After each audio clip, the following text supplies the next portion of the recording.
téléphone sur mode avion qui se met à sonner. Alors, nous sommes en direct. Bonjour à tous. Bienvenue dans ce live Facebook. On est ravis de vous accueillir pour cet échange avec Claude Barras qui a accepté gentiment notre invitation. Bonjour. Alors, je suis Manon Musset, responsable éditoriale de la plateforme Benchy, la plateforme de films pour enfants. Donc, on vous propose pendant 3 jours un festival de films d'animation qui s'appelle Animation à la maison. Et vous avez eu l'occasion de découvrir aujourd'hui le film Ma vie de courgette qu'on adore sur Benchy. Donc, on espère que vous avez vraiment apprécié le film tout autant que nous. Donc, bienvenue aux enfants, bienvenue aux parents qui nous rejoignent. Alors, Claude, merci beaucoup d'avoir accepté de mener avec nous ce petit question-réponse. Alors, vous êtes réalisateur donc, de films d'animation. Vous avez été formé aux techniques d'animation et principalement aux images de synthèse. Ma vie de courgette est votre premier long métrage, mais vous avez réalisé aussi beaucoup de courts-métrages avant ce long métrage, notamment Le génie de la boîte de raviolis que vous pouvez découvrir sur Benchy. Donc, n'hésitez pas aussi à aller découvrir ce petit film après ce live. Le film Ma vie de courgette a reçu de nombreuses récompenses, notamment au Festival du film d'animation d'Annecy et également l'Oscar du meilleur film d'animation. Donc voilà, c'est Nomination. vraiment... Alors, ce sera très simple. Pour pouvoir poser vos questions, vous pouvez directement nous laisser vos questions en commentaire et je les relayerai auprès de Claude. Donc, je vous laisse faire un petit mot d'introduction si vous le souhaitez et je m'efface au niveau de la vidéo pour laisser Claude vous parler avec vous. Bonjour, je suis très content d'être là aujourd'hui pour répondre à vos questions. Ça fait bientôt 3 ans, 4 ans que le film est terminé, 3 ans qu'il est sorti et c'était la bonne occasion effectivement de le partager avec vous aujourd'hui. Et j'ai amené une des marionnettes aussi, Simon, qui m'accompagnera pendant ce live. Et puis, je me réjouis de répondre à toutes vos questions. Alors, on a déjà une première question de Jennifer qui voudrait savoir comment les acteurs ont trouvé l'inspiration. Alors, j'imagine pour faire les voix des personnages, est-ce que vous pouvez nous parler un petit peu justement de ce travail Alors, effectivement, on a fait un gros travail sur les voix qui sont vraiment presque autant importantes que les marionnettes pour donner du caractère et des émotions aux personnages. Et une fois que le scénario était écrit, on a travaillé avec des jeunes qui avaient à peu près l'âge des personnages. On a casté presque 200 enfants, pas forcément des gens qui faisaient du théâtre, vraiment des enfants. Et on a choisi des enfants qui étaient naturellement près des personnages qu'on avait écrits. Et on leur a raconté l'histoire petit à petit en leur faisant interpréter à leur manière un peu, et tous ensemble pour qu'il y ait des vraies interactions, des vraies hésitations et pour trouver ce ton assez particulier qui est dans le film. Très bien. Alors, on a une deuxième question de Chloé maintenant, Chloé 10 ans. Alors, elle nous demande pourquoi beaucoup d'histoires que l'on nous raconte commencent par la mort d'un ou des parents. C'est vrai que c'est un film avec beaucoup d'émotions, avec même un aspect un peu complexe. Donc, peut-être que vous pouvez aborder cet Oui, c'est aspect-là. vrai que dans les contes, assez traditionnellement, dans les anciens contes, il y avait c'était souvent des histoires d'orphelins qui devaient retrouver leurs parents ou qui avaient perdu leurs parents. Moi, je me rappelle aussi de Bambi, c'est un des films qui m'a beaucoup marqué quand j'étais enfant. Et c'est vrai que je pense toute cette manière de raconter des histoires aux enfants avec du drame, mais quand même une fin heureuse ou une fin où on apprend des choses, font partie un peu de l'humanité. Et c'est aussi pour apprendre justement à dépasser les moments difficiles aux enfants et apprendre que les difficultés ne sont pas forcément la fin, mais ça peut être le début d'une histoire et le début d'aller vers autre chose. Voilà. Alors, je précise que le film est une adaptation d'un roman. Est-ce que le roman débute justement de la même façon avec la mort de Oui, la maman. alors je ne conseillerais pas forcément le roman aux enfants en dessous de Mhm. 14 ou 15 ans parce qu'il est beaucoup plus cru, beaucoup plus violent aussi au niveau de la description de ce qui se passe. Et nous, on a vraiment adapté ça pour un public à partir de 7-8 ans.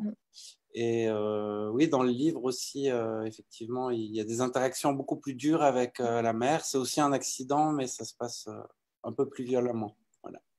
D'accord. Alors, on a une autre question, cette fois sur les marionnettes. En quelle matière vos personnages sont-ils fabriqués? Juliette et Baptiste vous posent cette question. Ouais, c'est un long processus. En fait, moi, je dessine les personnages et ensuite, je les sculpte en pâte à modeler pour avoir la forme générale du personnage. Puis ensuite, il y a toute une série d'artisans avec qui je travaille qui vont s'occuper de cette sculpture en pâte à modeler, la découper en morceaux. Ils vont couper les bras, les jambes, couper la tête, enlever les cheveux.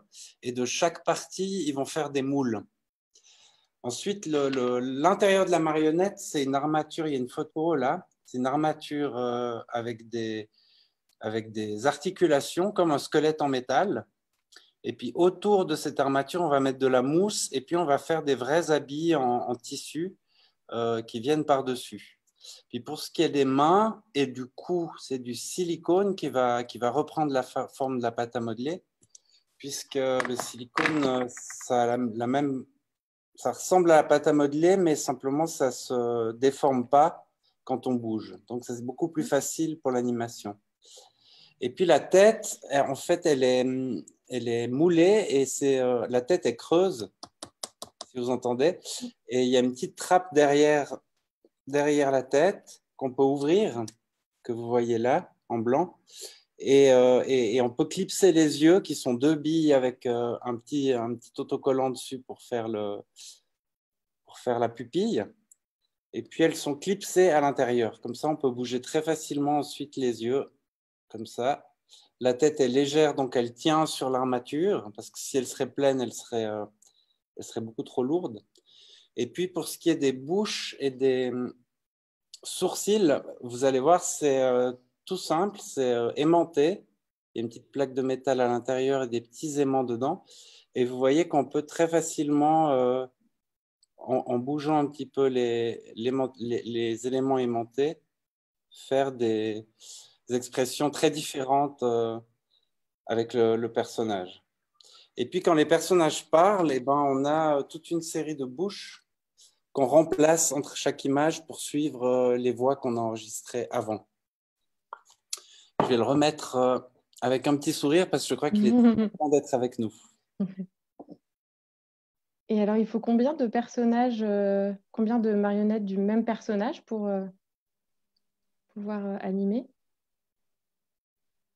Alors c'est une stratégie pour travailler plus vite puisque on prend environ une cinquantaine de photos. Quand l'animateur travaille sur un personnage, il arrive à peu près dans une journée à faire 50 à 60 photos, ce qui correspond à 4 secondes de film. Et donc, pour aller plus vite, on a créé 15 petits studios. Et dans chaque studio, il y avait une partie du film qui était fabriquée. La partie qui était aux Fontaines, une partie chez Madame Papineau, une partie au commissariat, le début du film. Et, euh, et donc, dans chacun de ces studios, il fallait tous les personnages qu'on a besoin. Donc, effectivement, Courgette, qui apparaît presque dans tous les moments du film, on en avait 12. Et puis Simon, on en avait une dizaine. Camille, on en avait 8, je crois, puisqu'elle arrive plus tard dans le film, elle apparaît un peu moins. Et donc, en fait, c'est le producteur qui doit vraiment calculer tout ça à l'avance pour faire le nombre de marionnettes qu'on a besoin et qu'on n'ait pas besoin d'attendre et qu'on puisse avancer. Mais pas trop de marionnettes non plus, parce que ça coûte quand même assez cher de les fabriquer. Justement, on a une question sur le personnage de Simon. D'où vous est venue l'idée du personnage de Simon? Alors, forcément, il est venu du livre, puisque c'est un personnage très important dans le livre. C'est quelqu'un qui est assez dur au début, qui cache aussi ses propres difficultés et ses sentiments. Et puis, au contact de la naïveté et de la gentillesse de Courgette, il va gentiment aussi montrer qu'il a un cœur d'artichaut, on va dire, pour rester dans les légumes. Et pour moi, c'est le personnage qui est presque le plus touchant dans le film quand il se sacrifie à la fin. Et, euh, Oui, c'est un personnage qui évolue beaucoup et je l'aime dans le beaucoup et je film. suis content qu'il soit là. Ouais. C'est lui qui change le plus Mm. peut-être dans le film. Ouais.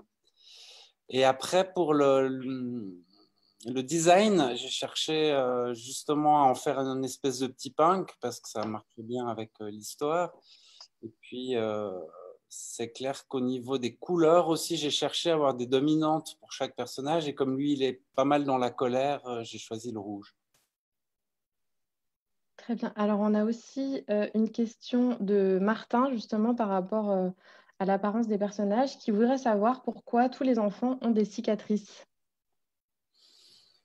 Eh ben, je crois qu'on a tous quelques petites cicatrices. Elles sont pas toujours très visibles, mais quand on est enfant, on bouge beaucoup, on se cogne souvent. Euh, je pense que simplement, ça pourrait être ça, mais en même temps, effectivement, les cicatrices, c'est aussi une façon de montrer que ces enfants ont eu des difficultés et qu'ils ont des marques de leur passé. Euh, Ça reflète aussi ce qu'ils ont à l'intérieur d'eux.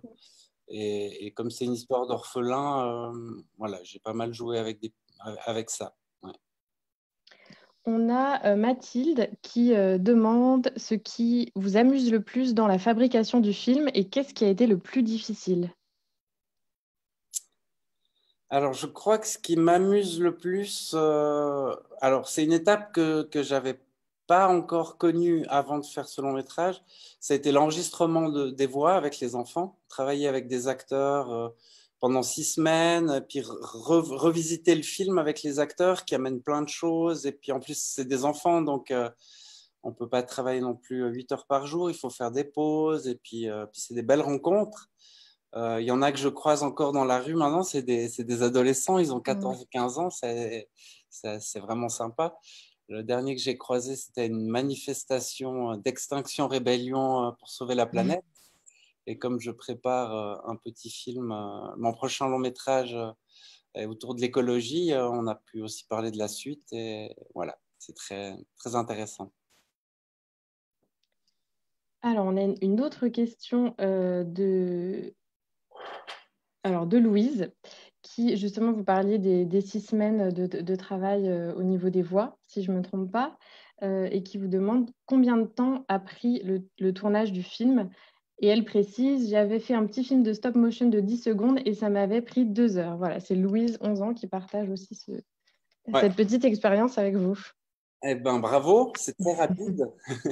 Mais effectivement, ça dépend vraiment de ce qu'on calcule. Si on calcule depuis la lecture du livre et puis le début du travail sur le scénario jusqu'à la sortie du film, il s'est passé 10 ans. Mais c'est pas 10 ans de travail en continu puisque il faut d'abord acheter les droits du film, ensuite il faut faire le scénario. Le scénario, ça prend beaucoup de temps parce que on fait une première version, on attend un petit peu pour oublier ce qu'on a fait, on relit, on fait lire à des gens. Donc ça a pris déjà beaucoup de temps. Et puis ensuite, il y a toute la préparation, la fabrication des marionnettes, l'enregistrement des voix, la fabrication des décors qui ont pris presque un an avec une équipe de 50 personnes. Et ensuite, il a fallu encore tourner pendant à peu près 9 mois, aussi avec une trentaine de personnes pour arriver au bout du film. Et ensuite, encore, il y a encore tout le bruitage et la post-production pour terminer le film qui ont pris encore 6 mois. Donc, c'est vraiment Alors, justement, à ce plein sujet, d'étapes qui se suivent. Cédric se pose la question de la bande son qui semble jouer un rôle prépondérant dans le réalisme. Donc, voilà, il vous demande de Oui, c'est partager un très peu ce... juste. Comme c'est un film, c'est pas un film de fantasy, contrairement à beaucoup de films d'animation destinés aux enfants. Euh, je voulais vraiment que ce soit un récit qui parle de la vie de tous les jours, de la vie d'aujourd'hui, et du coup une forme de réalisme. Et ce réalisme, il est passé beaucoup par la bande son. Par les voix, comme je vous ai dit, on a cherché à avoir des voix avec beaucoup d'émotions, assez réalistes, avec des hésitations, mais aussi par la bande son qui est très réaliste, mais en même temps, on s'est permis de créer des rythmes, de créer des émotions en ajoutant des oiseaux dans un moment particulier, en mettant plus de silence dans d'autres moments. Donc, on a joué avec une bande-son réaliste pour quand même accompagner les émotions du film, mais plutôt très subtilement. En tout cas, c'est sûr, je pense qu'on est tous d'accord pour dire que le film est effectivement très, très émouvant. Je pense qu'il y en a plusieurs qui ont versé une petite larme devant Ma vie de courgette. Et d'ailleurs, il y a Charles qui souhaite vous dire qu'il adore ce que vous faites et qu'il trouve ça super. Charles qui a 10 ans. Merci. Alors, on a une question un petit peu plus pointue cette fois. Au sujet de la question de la mort et du travail de deuil, avez-vous vu La vie de château, diffusée sur France 4 sur le même thème et qui revendique Ma vie de courgette comme référence? Et si oui, qu'en avez-vous pensé? Pensez-vous que votre film est devenu une référence, voire un classique de l'animation? Je suis assez mal placé pour juger mon propre travail. Mais, non, malheureusement, je n'ai pas vu La vie de château. Ben, je vais m'y intéresser. Je ne connais pas ce film. Mais c'est sûr que je suis très content et très fier si mon travail peut donner envie à d'autres gens de faire ce type de film, parce que je trouve que c'est important de divertir notre jeunesse, mais c'est aussi important de leur raconter des histoires qui ont du sens et qui peuvent résonner dans leur vie de tous les jours. Et moi-même, je m'inspire beaucoup de cinéastes plutôt du réel, comme Ken Loach ou les frères Dardenne. Euh, et, euh, et je pense qu'effectivement, faire des films, c'est toujours s'inspirer de choses qu'on a vues et puis réécrire des histoires. C'est forcément continuer quelque chose qu'on a reçu plus tôt, en fait, ouais, faire des liens. Alors, Elliot, Adrien et Benjamin vous demandent si vous avez travaillé avec l'auteur du roman, Gilles Paris, pour écrire le scénario du film. Voilà, on peut préciser aussi que Céline Sciamma est scénariste du Oui, film. Alors, est-ce que vous avez travaillé avec très peu parce que en fait, Gilles Paris travaille pour une maison d'édition. Il est lui-même, il s'occupe d'autres gens qui écrivent et des droits justement. Et du coup, quand je l'ai approché, il m'a dit ah ben c'est une bonne idée, ça me ferait plaisir d'en faire un film d'animation, mais je veux pas travailler sur le scénario parce que souvent c'est très compliqué pour un auteur de passer, de lâcher, disons que son propre récit pour en faire un récit qui fera du cinéma. Il avait vu ça avec des gens avec qui il travaillait. Et du coup, il m'a dit, ben, je te fais confiance, je fais confiance à l'équipe et faites-moi lire quand le scénario sera prêt. Je ferai mes remarques. Et puis, finalement, tout s'est très bien passé puisqu'il a trouvé le scénario très bien. Puis, il nous a accompagnés aussi après beaucoup quand le film est sorti. Donc, c'était vraiment un beau travail de confiance. Et puis, comme il a dit à la fin, aujourd'hui, Courgette a deux papas et une maman, et il parle lui-même de moi et de Céline. Et le livre est sorti en quelle année? C'est un livre qui date de quand? Alors, c'est un livre, je pense qu'il doit être de 2007-2008, mais il a été réédité déjà 4 fois, et la dernière fois, je pense que c'est juste en même temps que la sortie du film. Donc c'est en livre de poche. Et puis il a été traduit dans pas mal de langues, même en coréen. Donc c'est un livre Et est-ce que dans le livre, le petit garçon s'appelle Courgette? Parce que là, on nous demande pourquoi s'appelle-t-il Courgette? Oui, le livre Dans les s'appelle questions. Autobiographie d'une courgette. Et c'est justement le petit Icare qui raconte sa vie euh, au jour le jour jusqu'à son adoption par Raymond. Et Gilles Paris s'est beaucoup inspiré de situations réelles puisqu'il a, pour écrire le livre, il est allé travailler pendant 1 an comme bénévole dans un foyer qui s'appelle Les Fontaines, comme dans le film. Et par contre, il a inventé complètement l'histoire, mais il y a beaucoup de petits détails et de choses qui sont vraiment inspirées de la réalité.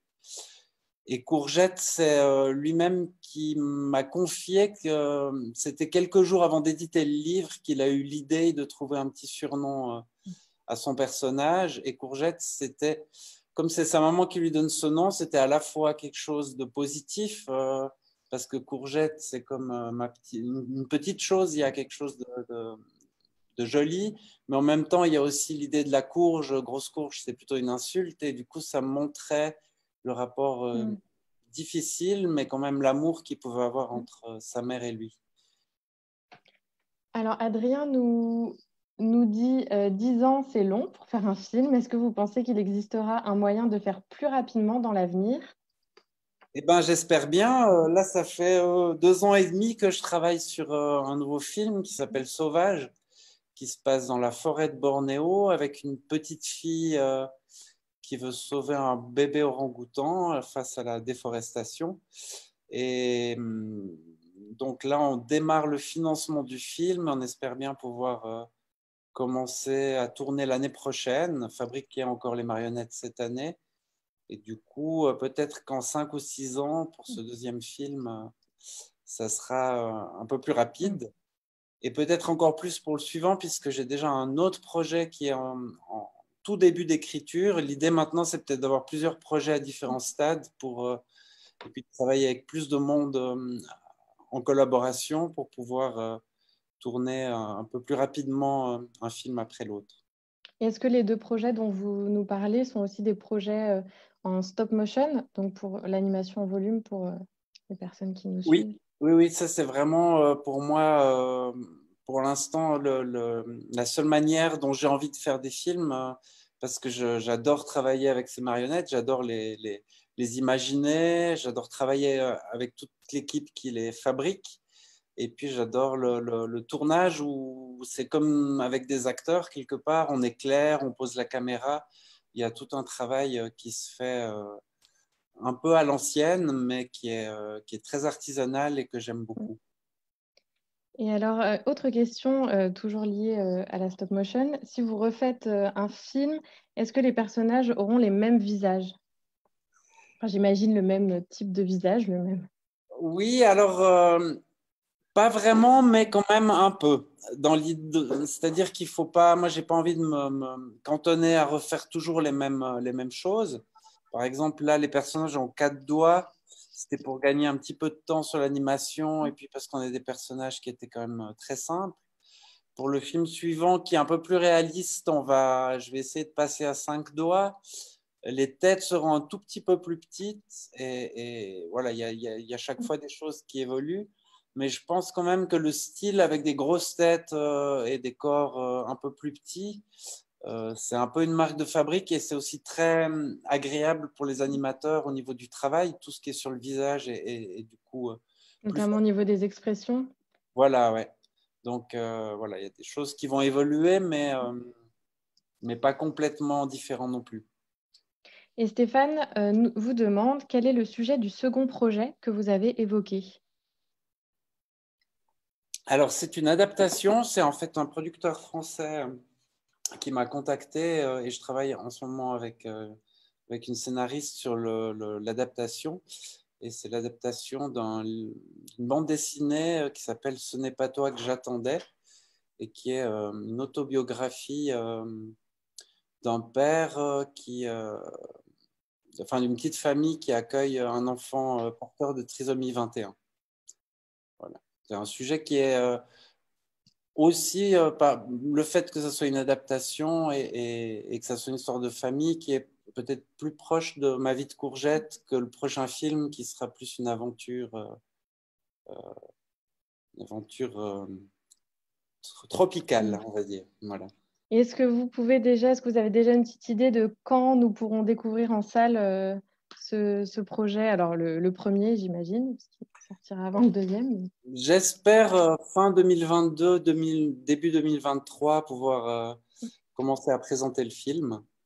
Et ensuite, peut-être 2025, mais c'est encore avec beaucoup de guillemets. Très bien, bah, on a hâte en tout cas de découvrir ce prochain film. Pour revenir à Ma vie de courgette, Juliette et Baptiste vous demandent quel est votre personnage préféré dans le film?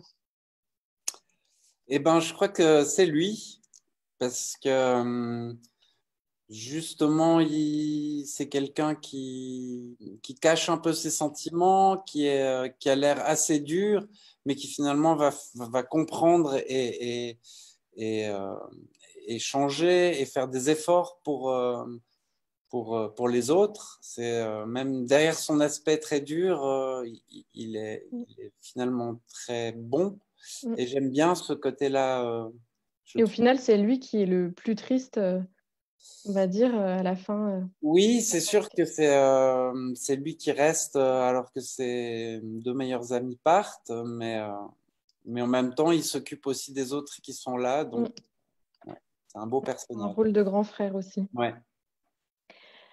Sarah vous demande quelle place occupe la 3D dans votre travail? Alors la 3D, elle vient un petit peu au service de l'animation quand ça devient vraiment trop compliqué à faire sur les plateaux avec les marionnettes. Mais il y en a très peu. Finalement, c'est surtout des prolongations de décors.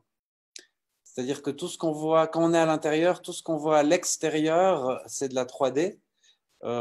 Les paysages, le ciel, les routes. Et puis, quand on est à l'extérieur et qu'on voit à l'intérieur des bâtiments, c'est aussi les reflets des vitres et l'intérieur des bâtiments, c'est de la 3D. Après, il y a aussi beaucoup de retouches, c'est-à-dire que souvent, on doit, par exemple, si le personnage saute, pour qu'il tienne en l'air pendant qu'on anime, on doit mettre un petit support en métal pour qu'il tienne, et après, ensuite, on vient l'effacer numériquement.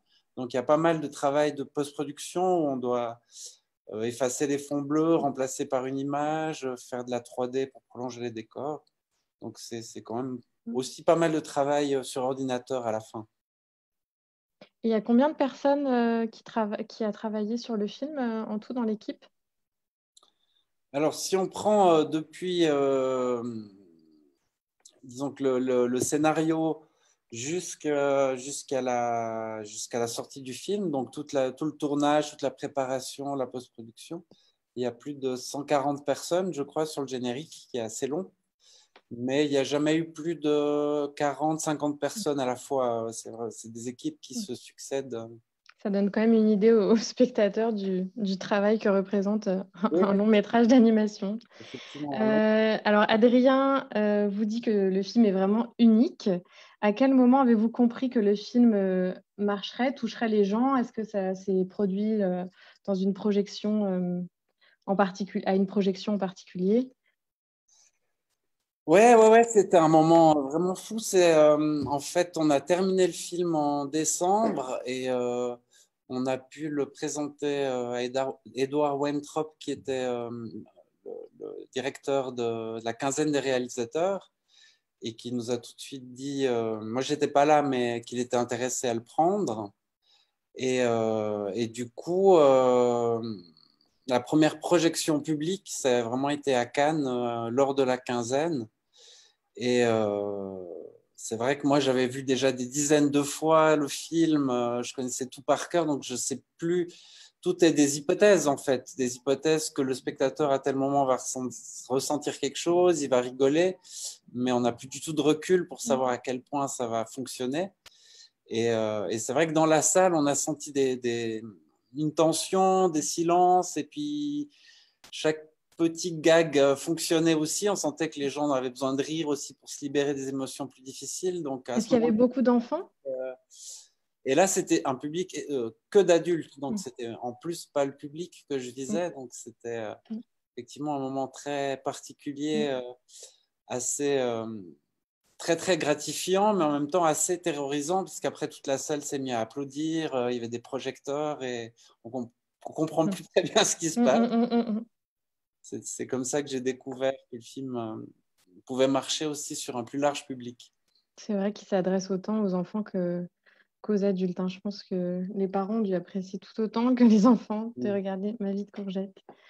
Alors, Emma vous demande, alors vous avez évoqué Bambi, mais quels autres films d'animation ont marqué votre enfance? Alors, il y a eu plusieurs films qui m'ont marqué, notamment de Disney, il y en a eu plusieurs. Il y avait Rox et Rookie, qui était un film aussi très émouvant avec beaucoup d'émotions. Euh, Ensuite, je me rappelle aussi d'un court métrage qui s'appelle La Main, très politique, qui est avec des marionnettes en bois, très simple, des grosses têtes assez colorées. Je pense que ça m'a inconsciemment inspiré aussi pour Courgette. Ça s'appelle La Main de Iri Trinka. C'est possible, je crois, de le trouver sur Internet. C'est l'histoire entre un petit personnage et une main qui est un peu son dictateur. C'est sans parole, c'est vraiment très beau. Et puis sinon, ensuite, il y a eu l'étrange Noël de Monsieur Jack, plus tard, quand j'étais déjà adolescent. Et puis, plein d'autres films, par exemple Le tombeau des Lucioles, Mhm. qui est un film très réaliste et très dur sur la Mhm. guerre vue par les enfants. Et puis, un très grand film qui m'inspire encore beaucoup, c'est Princesse Mononoke. Euh, et d'ailleurs, je pense que le film que je suis en train de faire est directement inspiré ou un hommage, enfin en tout cas une filiation de ce film-là. Alors, vous avez parlé, je crois, des Frères Dardenne tout à l'heure, enfin, de ce cinéma un peu réaliste. Est-ce que vous pouvez nous donner d'autres sources quelles sont vos sources d'inspiration en termes de cinéma d'animation, mais pas que? Elles sont assez larges, mais effectivement, moi, j'aime beaucoup les documentaires. Euh, et j'aime beaucoup le cinéma assez réaliste. Forcément, j'ai adoré aussi les films de Céline Sciamma, donc ça a été vraiment, notamment Tomboy, ça a été vraiment une grande chance de pouvoir travailler avec elle. Mais ensuite, j'aime aussi Cronenberg, David Lynch, enfin, plein de films. Et puis, je pense qu'après, on fait une espèce de filtrage inconscient de tout ce qu'on aime et quand on fait un film, il y a des choses qui sont plus conscientes, d'autres Mm. moins, je pense que je dois beaucoup à tous ces cinéastes qui m'inspirent. Ouais. Mm. Alors, Lise nous demande est-ce qu'un personnage de Ma vie de courgette vous représente ou vous ressemble, en tout cas, vous ressemble le plus parmi les personnages du film?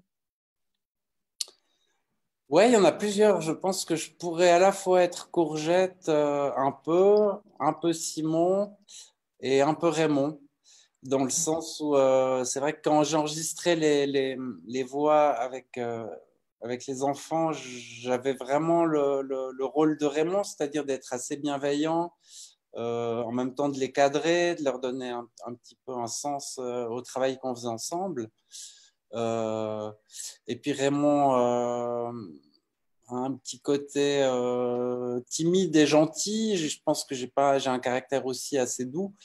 Et puis sinon, quand j'étais enfant, je pouvais être parfois assez dur, mais en même temps très sensible. Et c'est pour ça que je pense que je m'identifie beaucoup à Simon. Voilà. Et Donc, alors justement, à propos de c'est vraiment Simon, le- Amandine vous demande qu'est-ce qui est arrivé aux parents de Simon? alors, Simon l'explique un petit peu dans le film, mais en fait, ses parents, malheureusement, prennent de la drogue et du coup, ils sont en cure de désintoxication et c'est pour ça qu'il a été placé en foyer et qu'il attend des nouvelles de sa mère pour savoir si elle va mieux et si elle va venir s'occuper de lui. Et on peut imaginer qu'un peu plus tard dans le film, après le film, ça se passe mieux pour lui et qu'il puisse retrouver sa famille. Très bien, bon. Merci beaucoup pour toutes ces réponses et pour toutes ces questions super enrichissantes. On va peut-être terminer avec une dernière question de Juliette et Baptiste. Avec quelle participation, Canal+, etc., avez-vous préféré travailler? Donc avec quel partenaire, j'imagine Alors, les partenaires, en fait, c'est assez simple quelque part parce qu'on présente le scénario, les dessins des personnages à tous les partenaires avant de faire le film. Et, une fois qu'on a rassemblé tous les gens qui sont intéressés, ils amènent chacun un peu d'argent, mais ils n'interviennent que très très peu sur le film. Ils viennent visiter le tournage, ils posent des questions, donc c'était un partenariat de confiance qui s'est très bien passé. Après, il y a eu le distributeur du film, Marc Bonny de GBK Film, qui lui, sur certains détails du film, comme la mort de la mère, est-ce qu'on devait la voir ou pas, est-ce que certaines évocations du passé des enfants, pour trouver les bons mots et s'adresser vraiment à un public enfant, a été un partenaire vraiment très constructif. Il ne disait pas forcément ce qu'il fallait faire ou pas faire, mais il posait les bonnes questions et on a pu aussi pas mal affiner le scénario avec lui comme ça. C'est vrai que ça, c'est une partie que les gens soupçonnent peut-être moins, mais il y a aussi un énorme travail quand on crée un film d'animation, de recherche de partenaires, de recherche de financement. Il faut bien s'entourer aussi pour pouvoir que tout ce projet vienne Voilà, ça c'est le au travail jour. des producteurs donc du film. Et là, comme on a un gros budget, il fallait plusieurs pays qui investissent dans le film. Donc ça a été fait entre la Suisse et la France à peu près à moitié. Et c'est pour ça qu'on a fait toute la préparation, l'enregistrement des voix, la fabrication des marionnettes en Suisse. Et ensuite, on est allé tourner pendant presque un an dans des studios à Lyon. D'accord. Voilà. Super. Alors, dernière question cette fois, et après on va arrêter ce live, même si c'est passionnant. Dans les films dont vous nous parlez en ce moment, ils portent tous sur des sujets engagés. Donc, est-ce qu'il y a des personnes de votre entourage qui vous inspirent ou est-ce que enfin, quelles sont vos inspirations sur ces sujets Alors, moi, très engagés? je pense que j'étais, par exemple, pour mon prochain film, enfant, j'étais très, très écolo. J'ai grandi dans la campagne et dans une campagne qui changeait beaucoup, qui s'industrialisait. Il y a beaucoup de produits chimiques et c'est quelque chose qui, instinctivement, en tant qu'enfant, me révoltait.